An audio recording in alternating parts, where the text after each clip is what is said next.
Guys, ngeri banget ini guys. World Bank resmi minta maaf ya sama Indonesia. Jadi dia minta maaf nih sama Menteri Keuangan kita Purbaya. Dan bukan cuma World Bank, ada lagi nih lembaga yang namanya IMF. Lembaga yang hobinya menghancurkan negara-negara berkembang ini. Ternyata udah bilang ya proyeksi ekonomi mereka itu salah terkait Indonesia. Yang kata mereka mungkin bakal bubar. Bahkan Indonesia sampai dipuji sebagai bright spot. Sebenarnya apa nih yang terjadi guys? Kok tiba-tiba lembaga dunia ini balik kanan ya 180 derajat begitu Purbaya terbang ke sana meeting sama investor-investor besar di luar negeri. Dan tiba-tiba proyeksi ekonomi Indonesia langsung jadi berubah nih. Ada apa sebenarnya guys? Penasaran gak lu? Apa sih yang terjadi di luar sana guys? So kalau penasaran jangan skip video ini.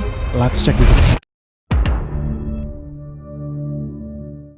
Jadi seperti yang teman-teman tahu ya, di awal tahun 2026 ini, IMF itu sempat menyarankan pemerintah Indonesia buat menaikkan pajak penghasilan karyawan. Jadi pajak kalian semua mau dinaikin nih. Negara mau dijebak nih sama IMF supaya makin nyungsep negara kita. Alasannya IMF, Indonesia kalau mau defisitnya aman, Indonesia harus meningkatkan cuan mereka. Indonesia harus meningkatkan penerimaan negara. Soalnya Indonesia mau mengejar program Indonesia Emas 2045. Jadi mau gak mau harus dinaikkan pajak rakyat Indonesia. Gila banget ini memang IMF ini guys. Mereka gak cukup cuma menghancurkan Indonesia di tahun 98. Tapi ya mereka juga pengen lagi nih cawe-cawe supaya rakyat Indonesia makin susah, makin pusing, makin miskin. Karena wajar aja makin miskin ya. Gimana gak makin miskin ya. Duitnya belum sempet buat beli makanan, bayar listrik, bayar tagihan telepon udah harus hilang dipotong pajak. Gimana maksudnya IMF nih? Katanya pengen berbuat baik bagi rakyat Indonesia. Tapi kok malah ngasih saran naikin pajak ya guys? Dan makin banyak lagi bukan cuma IMF loh yang mencoba cawe-cawe di Indonesia. Banyak perusahaan pemeringkat efek, pemeringkat rating, utang global itu juga ikut memperkeruh suasana. Mereka memancing di air keruh guys. Karena mereka begitu melihat potensi menyerang Indonesia terbuka lebar, mereka buru-buru menurunkan outlook ekonomi Indonesia. Jadi peringkat ekonomi Indonesia juga makin dibikin nyungsep. Kemarin Fitch rating tuh, mereka turunkan outlook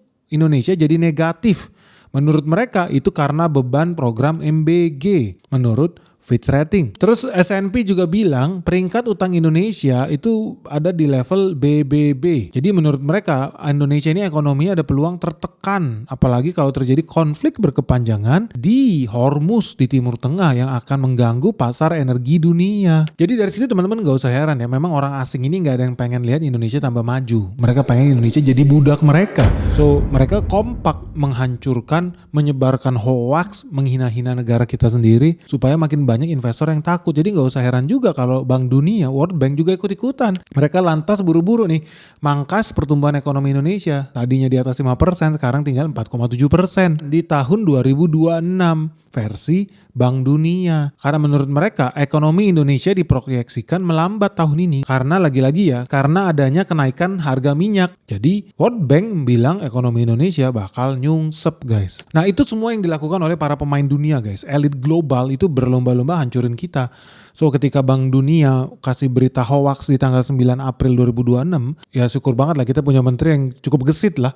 Dia langsung berangkat guys. Cus! Berangkat sama siapa? Dia ketemu investor global. Jadi Purbaya langsung terbang pergi ke luar negeri ketemu sama BlackRock, investor-investor global itulah. Dan dia langsung memberikan data yang ternyata membuat mereka kaget. Loh ternyata Indonesia baik-baik saja. Banyak orang yang bilang Indonesia ekonominya bakal nyungsep ke 4%. Faktanya tidak. Ekonomi Indonesia bahkan bisa tumbuh di atas 5,3%. Dan itu bakal kita lihat dari data kuartal 1 nanti guys. Sebentar lagi bakal keluar. Nah ketika itu terjadi apa yang terjadi selanjutnya lo harusnya tahu ya, akan makin banyak dana-dana asing yang masuk ke Indonesia. Investor asing bakal banyak yang masuk ke Indonesia. So gak heran ketika kemarin tanggal 14 April Purbaya terbang juga nih ke Amerika Serikat ketemu sama orang IMF, World Bank. Dia mau nanya, langsung konfrontasi langsung. Ini bukan bekicot nih ternyata si Purbaya ada nyali ya. Langsung dihadepin bos-bosnya IMF World Bank. Lu maksud lu apa lu? Kok tiba-tiba lu nyebarin hoax lu, sentimen negatif lu tentang Indonesia? Apa yang terjadi? Ternyata di situ di IMF World Bank itu ya mereka mungkin terima data palsu, data hoax tentang Indonesia. Yang selama ini mungkin mereka dapat dari para pengkhianat bangsa guys. Dan ketika mereka dapat report yang sebenarnya tentang ekonomi kita, mereka minta maaf. Ternyata proyeksi ekonomi mereka salah. Ternyata kondisi fundamental ekonomi saat ini Indonesia ya masih tergolong kuat guys. Dan kalaupun ada tekanan ya terhadap pertumbuhan ekonomi Indonesia ya mayoritas itu karena faktor global lah. Contoh geopolitik, kebijakan moneter kita kayak Dracula. Terus banyak noise di pasar kita yang isinya mungkin berita hoax juga guys. Meskipun sebetulnya secara fundamental ya kita kuat. So akhirnya ternyata ya mereka merevisi lah penilaian mereka tentang Indonesia. World Bank, S&P, ternyata ya mereka puas loh dengan strategi fiskalnya Indonesia. Jadi S&P pun tadinya mau bikin rating kita tambah nyungsep, sekarang mereka berpikir untuk mempertahankan rating kita di triple B. Dan World Bank moga-moga mereka segera tobat ya, nggak kebanyakan minum baygon juga supaya tambah waras. Kenapa mereka harusnya tambah waras? Ya soalnya setelah dikasih data itu ya IMF langsung banting setir guys. Dia langsung muji-muji Indonesia, katanya Indonesia masuk dalam bright spot. Indonesia di dalam ekonomi global jadi sorotan karena ternyata menjadi bintang yang terang bro. Kenapa bisa Indonesia jadi cahaya ya di tengah gunjang-ganjing ekonomi global guys? Lu harus tahu juga. Kenapa? Sebetulnya ada 4 alasan sih guys yang kita bisa lihat kenapa elit global akhirnya mau nggak mau ya ngaku mereka itu sengaja tebarin hoax. Mereka itu terpaksa harus mengakui Indonesia ya oke. Pertama lu ngomong pertumbuhan ekonomi versi World Bank itu 4,7%. Versi World Bank lu tahu lah salesnya World Bank ini. Ternyata setelah meeting revisi IMF sampai bilang ekonomi Indonesia kemungkinan besar di atas 5% IMF. So gue sendiri pun yakin ya kalau kita bisa benerin tuh banyak program-program kita yang bocor tuh, si BGN tuh beli kaos kaki lah, beli laptop lah kagak jelas. Itu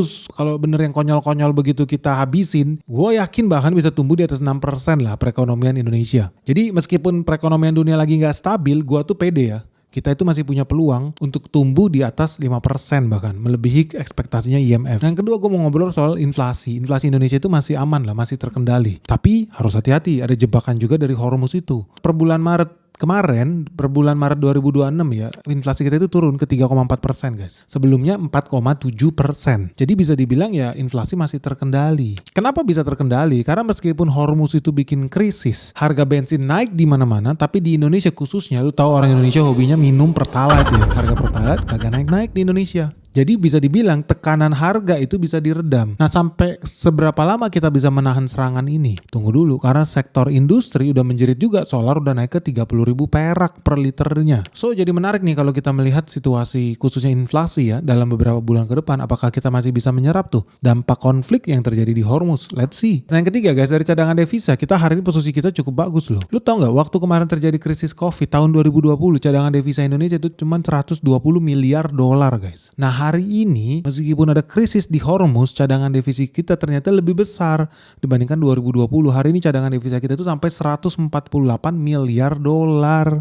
Dan ini udah cukup nih buat impor Indonesia selama 6 bulan ke depan. At least kita selamat nih. Ini standar aman itu biasanya cuma 3 bulan. Tapi Indonesia punya cadangan yang cukup buat 6 bulan ke depan. So dari sini lu bisa lihat walaupun perekonomian dunia lagi goyang, ya rupiah masih punya cukup daya tahan lah. Makanya rupiah itu gue yakin bakal melemah. Tapi melemahnya terkendali guys. Apalagi kalau lu tahu rasio utang kita itu ya masih oke. Rasio utang kita sekitar 40,6% lah dari GDP kita ya. Biasanya nih negara-negara lain tuh udah dianggap bahaya kalau rasio utangnya udah tembus 60% dari GDP mereka. Contoh nih Malaysia nih, utang dia itu udah hampir 70% dari GDP dia. Thailand udah tembus 63% dari GDP dia. Filipina udah 60% dari GDP dia. Singapura di negara ASEAN ini gila nih, Singapura udah 170%, makanya nangis aja nih Lawrence Wong di pojokan rumahnya nih. Laos 110% dari GDP mereka. Jadi kalau lu bandingin dengan negara-negara lain di ASEAN yang cukup sejahtera lah ya, ternyata rasio utang mereka udah jauh mengkhawatirkan karena mereka semua udah tembus 60%. Jauh meninggalkan Indonesia. Indonesia masih 40%, mereka bahkan udah ada yang tembus 100% seperti Singapura. Malaysia pun udah tembus 60% karena sekarang udah hampir 70% rasio utang Malaysia terhadap GDP. Gila. Jadi sebetulnya dari situ lu bisa lihat Indonesia itu masih punya ruangan juga kalau seandainya kita mau nambah utang kita. Sangat-sangat aman. So lu gak usah heran ketika lembaga-lembaga pengkhianat bangsa itu, anjing-anjing peliharaan George Soros itu pada nyebarin hoax ya di dalam negeri, di luar negeri juga. Ternyata kalau sudut pandang investor kan harus agak netral ya. JP Morgan malah kasih penilaian yang berbeda banget. Dan gue gak heran kalau JP Morgan kasih penilaian seperti ini. Kenapa? Karena ya namanya juga investor. Dia harus ambil keputusan investasi berdasarkan data faktual, bukan data hoax dari pengkhianat bangsa. So, kalau versi JP Morgan, ternyata ketahanan energi Indonesia termasuk yang paling tangguh. Kalau dibandingkan negara-negara G20 lain, ternyata Indonesia termasuk yang paling tangguh. Jadi teman-teman bisa lihat grafik di layar kaca. Grafik di layar kaca ini menunjukkan bahwa Indonesia memiliki kekuatan domestik yang kuat. Kita gak usah takut terhadap kenaikan menaikkan harga energi di dunia. Indonesia punya jalan keluar karena kita memproduksi batu bara dan gas bumi dalam jumlah besar. Jadi ini mengurangi ketergantungan Indonesia terhadap impor energi dibandingkan negara maju lainnya. Contohnya di sini teman-teman bisa lihat di layar kaca, Indonesia itu nilainya 0,7. 0,7 itu adalah impor kita, impor minyak, impor gas kita. 0,7 di situ yang lu lihat warnanya hijau. Hijau itu berarti aman. So Indonesia berada di zona aman dibandingkan negara G20 lainnya yang warna kuning, yang warna merah itu udah krisis signifikan guys. Contoh Jerman itu nggak aman, nilainya 1,2 walaupun negara G20. Singapura yang lu anggap sebagai negara kaya raya, ini zona merah, ini zona mati, bahkan dia sampai 4,8. Bahkan negara maju kayak Jepang, Korea Selatan lebih parah lagi, nilainya 2,6. Jadi ini grafik yang di sebelah kiri teman-teman, itu adalah grafik yang menunjukkan ketahanan Indonesia ketika terjadi krisis energi oil and gas. Ternyata Indonesia masih berada di zona hijau. Jadi kita berada di zona yang safe. Seandainya terjadi kenaikan harga gas, oil yang luar biasa, ya Indonesia masih bisa bertahan guys. Karena kita punya batu bara dan gas dalam jumlah yang besar. Nah kalau teman-teman lihat tabel yang di tengah, ini adalah kemampuan kita buat menahan krisis. Seandainya harga minyak naik drastis, seberapa fatal sebuah negara itu terganggu. Kalau zona merah berarti lu bakal kolaps lah, menurut JP Morgan ya. Tapi ternyata menurut JP Morgan Indonesia lagi-lagi berada di zona hijau. Karena kita ada di 77% tingkat ketahanan kita kalau terjadi krisis energi. Karena sekali lagi guys, beda dengan negara-negara lain. Kalau seandainya terjadi hilang pasokan, barang langka ya. Ini bukan soal harga naik, tapi barang sampai langka. Ternyata Indonesia selamat. Kenapa nilai kita 77% zona hijau? Karena ternyata pembangkit listrik di Indonesia tidak pakai solar, tidak pakai diesel, tidak pakai bensin. Ternyata mayoritas pembangkit listrik yang ada di Indonesia itu pakai batu bara. Artinya kalaupun langka minyak bumi, Indonesia listrik masih hidup guys. Halo guys, ngeri banget ini guys. Market terus menerus nyungsep, merah membara dan crash di mana-mana. Nah buat teman-teman yang merasa bingung nih gimana cara melewati navigasinya nih, peperangan yang terjadi di Iran bentar lagi buka cabang di Asia. Kalau lu nggak siap guys, lu jangan kaget kalau lu harus berpisah dengan harta kekayaan lu. Nah terus gimana kalau teman-teman yang masih belum tahu dan belum tahu gimana caranya bersiap menuju dunia yang makin kacau ini? Jangan sampai lu investasi lu terganggu. Segera gabung di Benix Investor Group. Karena apa yang terjadi di market crash hari ini, merah membara, sudah gue share dari tahun lalu. Dan hari ini semua berjalan sesuai skenario yang gue ajarin. So buat teman-teman yang pengen tahu gimana caranya cari cuan ya di era perang dunia 3 ini, segera daftarkan dirimu sekarang juga hanya di www.benix.id. Karena cuma di sini ya kita bakal ajarin lu gimana cara investasi yang benar. Kita bakal ketemu dengan direksi-direksi perusahaan top yang ada di Indonesia. Kita akan ajak lu buat site visit, temu emiten, bahkan kita ada acara sebentar lagi gala dinner bersama seluruh investor di Benix Investor Group. So tunggu apa lagi guys? Orang dari luar negeri aja berbondong-bondong buat ikut Benix Investor Group. Masa lu ketinggalan? Benny Batara, the founder of the Benix Investor Group. Yuk buruan segera daftar di Benix Investor Group sekarang juga.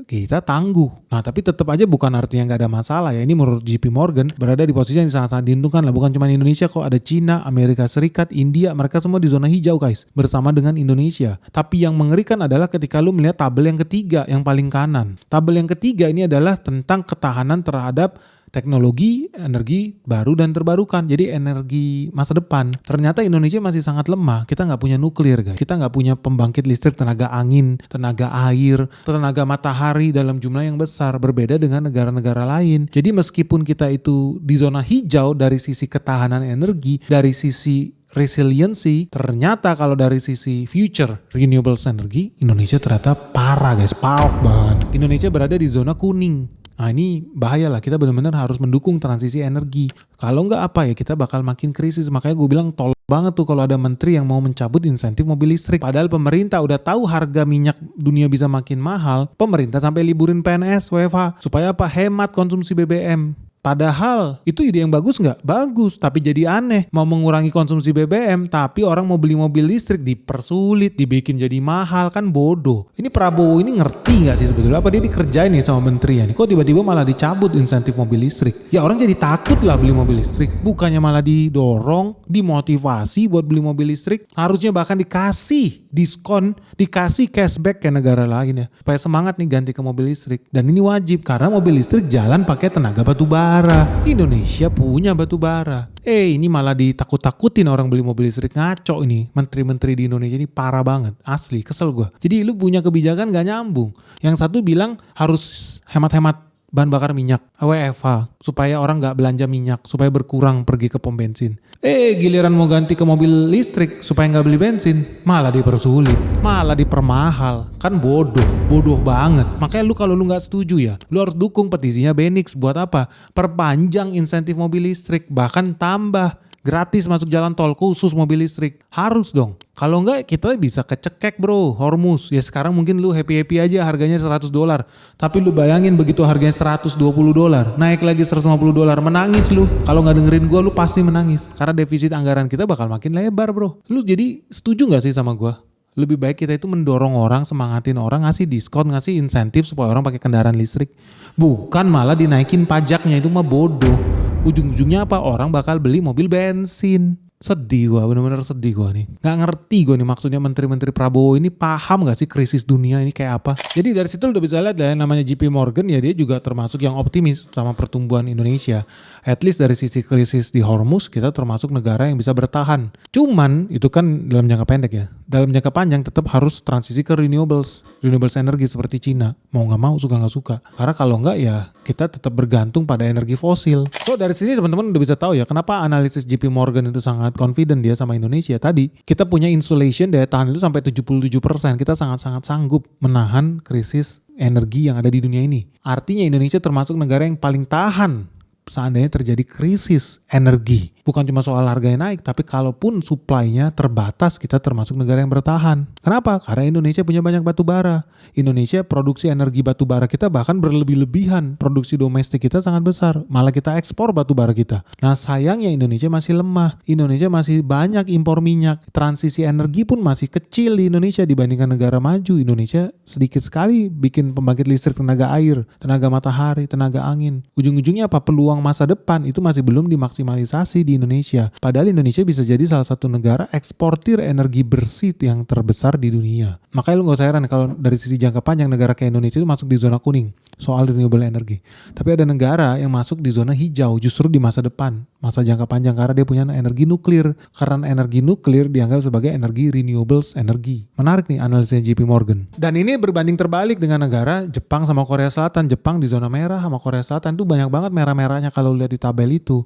Artinya apa? Mereka sangat tergantung impor energi, beda sama kita. Artinya mereka memang wajib panik kalau harga minyak naik tinggi guys. Tapi sekali lagi gue mau ingetin, bukan artinya Indonesia aman. Gue ulangin sekali lagi. Oke, kita hebat, kita keren, kita bertahan. Tapi sekali lagi Indonesia bukan artinya 100% aman. Sebab harga minyak bisa jadi mempengaruhi biaya energi domestik kita juga. Kenapa? Karena suka gak suka masih banyak mobil-mobil kita yang pakai bensin dinosaurus, traktor, truk, logistik itu pakai bahan bakar dinosaurus guys. Jadi dari situ juga lu udah bisa lihat ya, JP Morgan ngasih data menurut gue valid lah, tapi ngasih warning itu juga valid, ada dasarnya. Karena dia juga nggak mau lah kalau dia investasi di sini mereka menjerumuskan diri sendiri kan dia juga nggak mau. Jadi ini peringatan yang fair lah.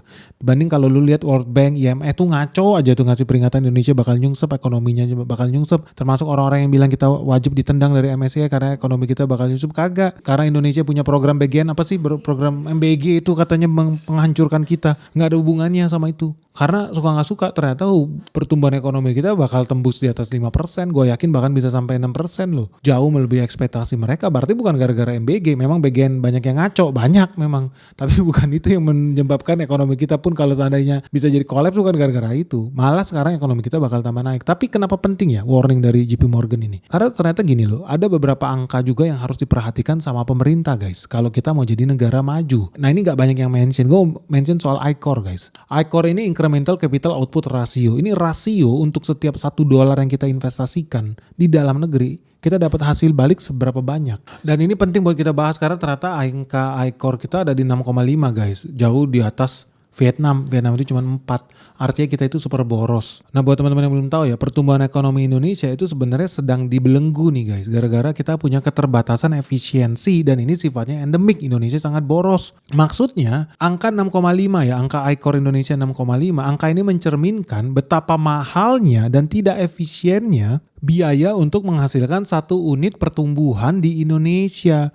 Dan ini artinya kita jauh lebih boros dibandingkan negara tetangga. Karena setiap rupiah yang kita investasikan ternyata tidak mampu menghasilkan output yang optimal. Contoh, kenapa kita harus punya nilai ICOR yang rendah guys? Jangan mau naik ICOR kita itu 6,5. Contoh India ya. India zaman dulu itu punya ICOR 7,5. Sekarang dia sudah 3,5. Artinya setiap 3,5% investasi yang dia injek ke perekonomian akan menghasilkan 1% pertumbuhan ekonomi. Jauh banget dibandingkan 10 tahun lalu. Mereka untuk menghasilkan pertumbuhan 1% ekonomi, dia harus investasi hingga 7,5%.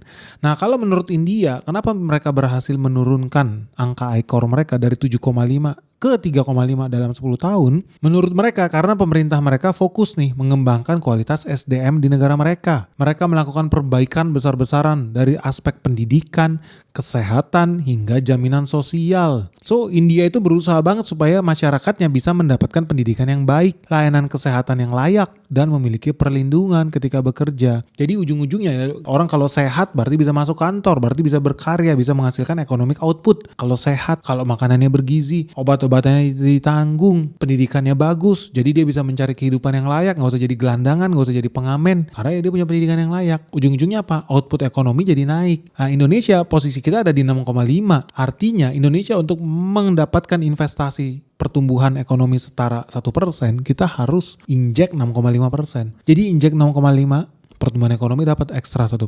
India hari ini cukup injek 3,5%, pertumbuhan ekonomi naik 1%. Hebat kan? Nah kenapa ya Indonesia bisa nilai ICOR-nya ya?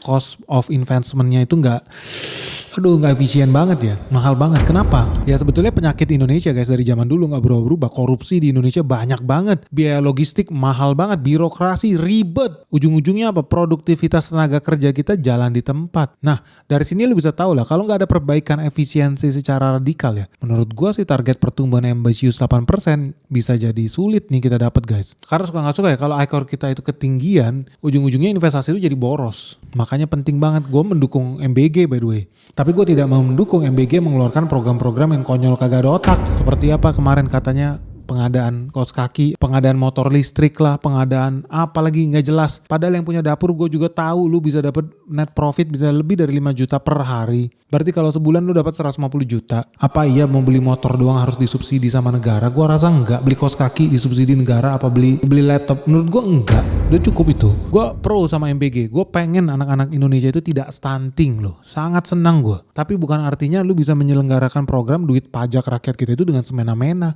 Dengan ngaco, enggak lah. Yang bener aja lu. Makanya ICOR kita tambah parah. ICOR kita 6,5. Bukti negara kita itu tidak efisien, boros, birokrat kita ngaco. Come on, sadar dong. Kita kan pengen negara kita sama-sama maju, ya bikin lebih efisien dong. Bikin birokrasi itu lebih simpel, regulasi itu lebih simpel, mudah dipahami lah. Kesel banget gue nih asli. India aja bisa berubah loh, Vietnam aja bisa. Makanya gak usah heran ya Vietnam bisa tumbuh sampai 8%. Tahun ini target GDP Vietnam tumbuh 10% bahkan. Kenapa?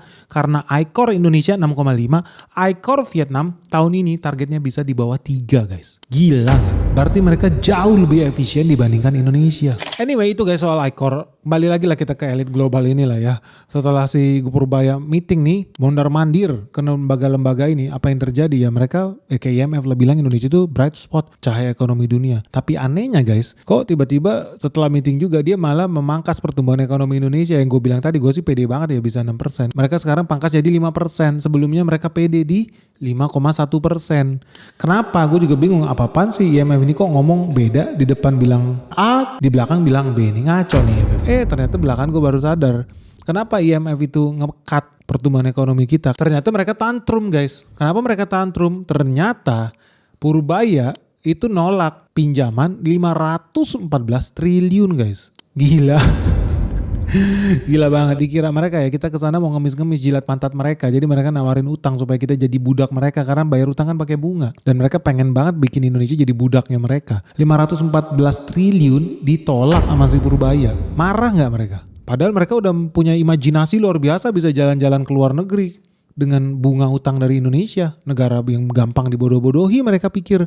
Soalnya zaman dulu negara Indonesia hobi banget jilat pantat mereka. Wajar aja. Lu sales kartu kredit aja dapat insentif 500.000 per kartu kredit yang limitnya mungkin cuma 5 juta perak. Nah ini lu bayangin kalau 500 triliun. Berarti komisinya berapa ya jadi sales pinjolnya si IMF sama World Bank ini? Ya lu bisa bayangin sendiri. Tapi gilanya si Purbaya, dia malah tolak guys.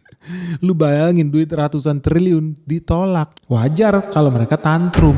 Tapi dari situ lu jadi berpikir, lembaga-lembaga ini ternyata munafik guys. Ternyata lembaga ini muka dua guys. Lu bilang negara kita bakal nyungsep. Lu bilang negara kita mau bubar. Lu bilang Indonesia gelap. Lu banyak bikin kampanye palsu di Indonesia. Tapi kok lu malah nawarin utang? Coba lu pikir logikanya. Di mana coba logikanya si World Bank sama IMF ini? Lu lihat tuh, Bank Dunia menawarkan utang 25 miliar sampai 30 miliar dolar. Itu nilainya 514 triliun. Padahal dunia lagi krisis. Ketidakpastian global tinggi gara-gara konflik geopolitik di Timur Tengah. Tapi gilanya kita malah ditawarin utang dari lembaga internasional ini. Artinya dari situ lu udah bisa bilang, ini lembaga ngaco ini. Mereka memang pengen malak kita doang. Jadi dia takut-takutin orang, dia takut-takutin investor supaya nggak datang ke Indonesia, supaya Indonesia kolaps. Dan mereka pengen banget Indonesia makin kolaps, supaya kalau Indonesia makin kolaps, Indonesia harus bayar utang. Gimana cara bayar utangnya? Ngutang lagi sama mereka, ngutang lagi sama mereka. Kita disedot darahnya sama mereka seperti yang mereka lakukan di Yunani guys. Ujung-ujungnya apa? Kita terpaksa jual aset-aset negara kita dengan harga murah. Kalau perlu jual pulau, jual negara. Jadi kayak Timur Leste, diskon. Negara kita dijual, digadaikan guys. Itu yang diinginkan. Tapi untungnya Purbaya sadar nih ada jebakan elit global nih. Negara kita baik-baik saja. Buktinya apa? Buktinya lu nawarin utang sampai 500 triliun. Itu kan artinya negara kita oke-oke aja. Jangan malah ujung-ujungnya udah negara kita oke-oke aja ngambil sama lu. Justru tambah nyungsep. Kenapa? Karena mereka udah incer nih. Indonesia ketika ngambil utang bayar bunganya pakai apa? Pakai dolar. Apa target selanjutnya mereka bikin? Mereka akan bikin Indonesia gagal bayar utang. Dengan cara apa? Dibanting nilai rupiah kita. Lebih mahal lagi kita bayar bunga dalam dolar itu. Itu yang mereka inginkan. So pertanyaannya gini guys, lalu juga udah tau lah Indonesia defisitnya gede. Terus kalau bukan kita ngutang sama IMF, ngutang sama World Bank, terus kita ngutang dari mana? Gimana cara kita nutup defisit? Sebetulnya ada cara. Cara pertama apa? Ya lu naikin produktivitas kita. Jadi ujung-ujungnya kalau produktivitas ekonomi kita naik, rasio debt to GDP rasio kan jadi makin kecil. Indonesia secara ekonomi sanggup bisa bayar utang kita. Apalagi kalau utangnya dalam rupiah. Maksudnya apa? Contoh misalkan India. Lu tau gak hari ini faktor utama kenapa India susah banget digoyang sama George Soros and the gang? Karena ternyata defisit India itu didanai mayoritas hari ini sama warga negara sendiri. Dari utang domestik. Jadi utangnya bukan lagi ke luar negeri. Tapi dari dalam negeri. So per hari ini udah resmi ya, menurut laporan Reserve Bank of India, 90% utang pemerintah India ya asalnya dari pasar domestik, dari rakyatnya dia sendiri, bukan dari IMF, bukan dari World Bank. Artinya India nggak lagi bergantung sama IMF untuk menutup defisit mereka, karena mereka bisa pakai obligasi lokal, surat utang domestik dari bank-bank lokal, dari rakyat lokal sendiri. Nah metode yang sama juga dilakukan oleh China guys. Jadi di Cina itu juga defisit, tiap tahun pun defisit di Cina. Bayar defisitnya dari mana? Mereka bikin surat utang domestik. Surat utang domestik dibeli sama rakyatnya, dibeli sama bank-bank milik negara, bank BUMN yang ada di Cina juga. Jadi ujung-ujungnya Cina nggak lagi bergantung sama IMF dan World Bank. Artinya sistem keuangan Cina udah independen, udah mandiri karena sekarang dia didominasi oleh bank lokal dan pembiayaan dari dalam negeri. Artinya Indonesia juga bisa lakukan yang sama. Indonesia bisa merdeka dari IMF dan World Bank karena kalau ngutang sama mereka itu banyak ekornya guys, kayak lu ngutang sama setan guys. Agak ada habis-habis, di depan, di belakang semua ada agenda tersendiri. Bahaya guys, bebannya lebih banyak tuh. So kita bisa copy paste metode yang sama, kita utang dari rakyat kita sendiri. Anyway gue mau bilang ya kita gak usah takut juga gak ada IMF, gak ada World Bank, so what. Mereka sibuk ngata-ngatain kita, ujung-ujungnya apa? Nawarin kredit. Ini udah kayak sales panci nih. Bilang panci lu udah jelek, ganti aja sama panci yang baru. Ujung-ujungnya apa? Lu dia mau lu kredit panci sama dia. Nah itulah keinginan elit global guys. Nah anyway gimana nih menurut lu? Setelah usulannya IMF World Bank ditolak mentah-mentah sama Purbaya, penawaran kita buat ambil pinjol sama mereka ditolak nih sama Purbaya. Purbaya gak mau Indonesia jadi budak elit global guys. Menurut lu, serangan apa nih yang bakal dilakukan oleh IMF ke Indonesia? Mereka bakal bendera putih gitu menyerah? Atau malah sebaliknya guys? Menurut lu kesel gak sih mereka ngelihat Indonesia gak mau jadi budaknya mereka? Apalagi lu tahu ya, banyak banget nih mantan karyawan IMF yang lagi berkantor di bank sentral yang ada di Indonesia guys. Menurut lu mereka bakal diem aja, santai-santai aja ketika Indonesia berkhianat, ketika Indonesia tidak mau tunduk jilat kakinya World Bank dan IMF? Gimana guys? Menurut lu serangan balasan apa nih yang bakal dilakukan oleh para elit global ini ya? Dan lu setuju gak sih dengan keputusannya Purbaya gak mau ngambil utang dari IMF? Tapi nanti musuhnya tambah banyak guys. Gimana nih? Lu ada saran lain gak gimana caranya supaya Indonesia bisa bertahan nih dari gempuran asing ini guys? So teman-teman ditunggu ya pendapat kalian. Menurut kalian ya Indonesia bisa bertahan gak nih dari banyaknya sentimen-sentimen negatif yang gue yakin akan makin banyak juga keluar. Walaupun kita udah berhasil mitigasi, beberapa investor besar udah berhasil kita yakinkan, udah berhasil dimitingin nih sama Purbaya. Tapi bukan artinya mereka bakal menyerah karena cuannya lumayan bro, ngasih kredit 500 triliun. Karena lu bayangin ya, cuannya gede banget loh. Dari bisnis jual beli utang skala internasional itu ya. Kalau lu disuruh ngutang 500 triliun, bunganya itu 6% aja buat negara berkembang itu rata-rata, bahkan ada yang 7% loh. 6% aja dari 500 triliun, berarti mereka duduk-duduk doang bisa dapat duit 30 triliun setiap tahun. Apa nggak enak guys? Ngeri nggak? Dan lebih enak lagi, kalau lu udah ambil utang sama mereka bakal berhak ngatur-ngatur negara lu. Besok bikin undang-undang ini ya, besok bikin lembaga ini ya, besok lu tutup ya BUMN ini. Mereka jadi bisa ngatur lu. Ya namanya juga kreditur ya, makanya bisa ngatur-ngatur guys. Jadi gimana guys, menurut lu? Udah bener belum keputusan Purbaya tidak mau menjadi budak IMF dan World Bank guys? Dan ICOR kita gimana caranya biar kita bisa lebih efisien ya? Lebih optimal ya untuk mendapatkan pertumbuhan ekonomi dengan biaya investasi sekecil-kecilnya bisa mendapatkan hasil pertumbuhan ekonomi yang sebesar-besarnya. Saran kalian seperti apa guys? Sharing dong pandangan kalian di kolom komentar di bawah ini. Jangan lupa segera like and subscribe channel Benix. Semoga video ini bermanfaat. Salam sehat, salam cuan. Bye-bye.